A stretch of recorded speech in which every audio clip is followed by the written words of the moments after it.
Hi ಎಲ್ಲೋ ಎಲ್ರಿಗೂ ನಮಸ್ಕಾರ. ನಮ್ಮ ಚಾನಲ್ ಸಬ್ಸ್ಕ್ರೈಬ್ ಮಾಡ್ಕೊಳ್ಳಿ. ನೋಡ್ರಮ್ಮ, ನಾವು ಫೇಕ್ ಒನ್ಲಿ ರಿಯಾಲಿಟಿ ಅಂತ ಹೇಳ್ತಾ ಇವತ್ತಿನ ನ್ಯೂಸ್ ಯಾರ್ದಪ್ಪ ಅಂತ ಹೇಳಿದ್ರೆ ನಿಮಗೆಲ್ಲ ಗೊತ್ತಿರ್ತಕ್ಕಂಥ ಯಾರಪ್ಪ ಹೆಚ್ಚು ಸುದ್ದಿ ಮಾಡಿದಂಥ ವಿಚಾರ ಯಾವುದಂದರೆ ಪ್ರಜ್ವಲ್ ರೇವಣ್ಣ ಅವರ ಸುದ್ದಿ. ಸೊ ಇವತ್ತು ಯಾಕೆ ಹೇಳ್ತಾ ಇದ್ದಾರಪ್ಪ ಈ ಪ್ರಜ್ವಲ್ ರೇವಣ್ಣ ಅವ್ರ ಬಗ್ಗೆ ಅಂತ ಹೇಳಿದ್ರೆ ನಿಮಗೆಲ್ಲ ಅವರಿಗೆ ಶಿಕ್ಷೆ ಆಗಿರೋದಂತೂ ಎಲ್ರಿಗೂ ಕೂಡ ಗೊತ್ತಿದೆ. ಆದರೆ ಈ ಪ್ರಜ್ವಲ್ ರೇವಣ್ಣವರ ಶೋಕಿ ಮಾತ್ರ ನಿಂತಿಲ್ಲ ಅಂತಲೇ ಹೇಳ್ಬೋದಾಗಿದೆ. ಅವರಿಗೆ ಕೋರ್ಟಲ್ಲಿ ಒಂದು ತೀರ್ಪು ಆಗಿಬಿಟ್ಟು ಅವ್ರಿಗೆ ಶಿಕ್ಷೆ ಕೂಡ ಪ್ರಕಟವಾಗಿದೆ. ಅಂದರೆ ಜೀವಾವಧಿ ಶಿಕ್ಷೆ ಕೂಡ ಪ್ರಕಟವಾಗಿದೆ. ಆದರೂ ಕೂಡ ಜೈಲಲ್ಲಿ ರೇವಣ್ಣ ಅವರು ಅಂದರೆ ಪ್ರಜ್ವಲ್ ರೇವಣ್ಣ ಅವರು ಆರಾಮ ಬಿಂದಾಸಾಗಿ ಲೈಫ್ ಲೀಡ್ ಮಾಡ್ತಿದ್ದಾರೆ ಅಂತಲೇ ಹೇಳ್ಬೋದಾಗಿದೆ. ಅವರಿಗೆ ಮುಖ್ಯವಾಗಿ VIP ಟ್ರೀಟ್ಮೆಂಟ್ ಅಂದರೆ VIP ಥರ ಟ್ರೀಟ್ ಮಾಡ್ತಾ ಇರೋದೇ ಅವರಿಗೆ ಒಂದು ಹೆಚ್ಚಾಗಿದೆ, ಅಂದರೆ ಸೊಕ್ಕು ಬಂದಿದೆ ಅಂತಲೇ ಹೇಳ್ಬೋದಾಗಿದೆ. ಇವ್ರು ಏನಪ್ಪ ಮಾಡ್ತಿದ್ದಾರೆ ಅಂದರೆ ಅಲ್ಲಿ ಮೊಬೈಲ್ ಯೂಸ್ ಮಾಡ್ತಿದ್ದಾರೆ, ಅಂದರೆ ಆ್ಯಂಡ್ರಾಯ್ಡ್ ಮೊಬೈಲ್ ಯೂಸ್ ಮಾಡ್ತಾರೆ.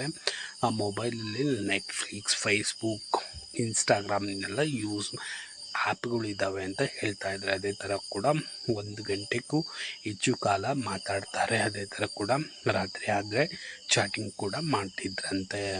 ಇದು ಗೊತ್ತಾದ ಏನೋ ಸುದ್ದಿ ಹಬ್ಬಿರ್ಬೋದು. ಆದ ಕಾರಣ ಏನು ಮಾಡಿದಾರಪ್ಪ ಅಂತ ಹೇಳಿದ್ರೆ ನಮ್ಮ ಗೃಹ ಮಂತ್ರಿಗಳು ಏನು ಮಾಡಿದ್ದಾರೆ ಅಂದರೆ CCB ರೈಡ್ ಮಾಡಿಸಿದ್ದಾರೆ. ಈ ಒಂದು ರೈಡ್ ಆದ ತಕ್ಷಣ ಈ ಪ್ರಜ್ವಲ್ ರೇವಣ್ಣ ಅವರ ಮುಖವಾಡ ಬಾಯಲಾಗಿದೆ ಅಂತಲೇ ಹೇಳ್ಬೋದಾಗಿದೆ. ಪ್ರಜ್ವಲ್ ರೇವಣ್ಣ ಅವರು ಸಜಾ ಖೈದಿಗೆ ಆಗ್ತಕ್ಕಂಥ ಬಟ್ಟೆಗಳನ್ನು ಕೂಡ ಹಾಕ್ಕೊಂಡಿಲ್ಲ. ಅವರು ಅಂದರೆ ಕಲರ್ ಅಂಗಿಗಳನ್ನು ಹಾಕಿದ್ರು ಅಂತ ಚಿತ್ರಣವೂ ಕೂಡ ಲಭ್ಯವಾಗಿದೆ ಅಂತಲೇ ಹೇಳ್ಬೋದಾಗಿದೆ.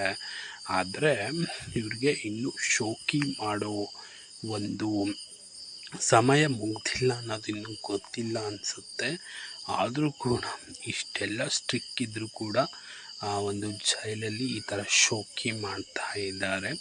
ಈ ಒಂದು ಸಂದರ್ಭದಲ್ಲಿ ಇವರಿಗೆ ಸಪೋರ್ಟ್ ಮಾಡಿರ್ತಕ್ಕಂಥ ಒಬ್ಬ ಜೈಲಾಧಿಕಾರಿಯನ್ನು ಏನು ಮಾಡಿದ್ದಾರಪ್ಪ ಅಂತ ಸಸ್ಪೆಂಡ್ ಕೂಡ ಮಾಡಿದ್ದಾರೆ ಅಂತಲೇ ಹೇಳ್ಬೋದಾಗಿದೆ. ಅಲೋಕ್ ಕುಮಾರ್ ಅವರು ಈ ಒಂದು ಡಿಸಿಷನ್ ತಗೊಂಡಿದ್ದಾರೆ. ಅದು ಏನೇ ಆಗಲಿ ಈ ಪ್ರಜ್ವಲ್ ರೇವಣ್ಣ ಅವರಿಗೆ ಸಜೆ ಆದರೂ ಕೂಡ ಇನ್ನೂ ಬುದ್ಧಿ ಬಂದಿಲ್ಲ ಅಂತಲೇ ಹೇಳ್ಬೋದಾಗಿದೆ. ಇದ್ರ ಜೊತೆಗೆ ಅಲ್ಲೊಂದು ಡೈರಿ ಕೂಡ ಇಟ್ಕೊಂಡಿದ್ರಂತೆ. ಅದರಲ್ಲಿ ಏನು ಬರ್ತಿದ್ರೋ ಗೊತ್ತಿಲ್ಲ, ಅದು ನಂದೇ ಅಂತಲೂ ಕೂಡ ಹೇಳಿದ್ದಾರೆ. ಏನೇ ಆಗಲಿ ಈ ರೀತಿ VIP ಟ್ರೀಟ್ಮೆಂಟ್ ಕೊಟ್ಟರೆ ಜನಸಾಮಾನ್ಯರಿಗೆ ಬಗ್ಗೆ ಏನು ಅಭಿಪ್ರಾಯ ಬರ್ಬೋದು ನೀವೇ ಯೋಚನೆ ಮಾಡಿ. ಏನೇ ಆಗಲಿ ಪ್ರಜ್ವಲ್ ರೇವಣ್ಣ ಅವರ ಒಂದು ನಡೆಯುತ್ತೆ ಇನ್ನೂ ಚೆನ್ನಾಗಾಗಿಲ್ಲ ಅಂತಲೇ ಹೇಳ್ಬೋದಾಗಿದೆ. ಮುಂದೆ ಏನಾಗುತ್ತೆ ಅಂತ ನೋಡೋಣ. ನಮ್ಮ ಚಾನಲ್ಲು ಸಬ್ಸ್ಕ್ರೈಬ್ ಮಾಡ್ಕೊಳ್ಳಿ, ಸಪೋರ್ಟ್ ಮಾಡಿ. ನೋಡ್ರಮ್ಮ, no fake only reality. Thank you.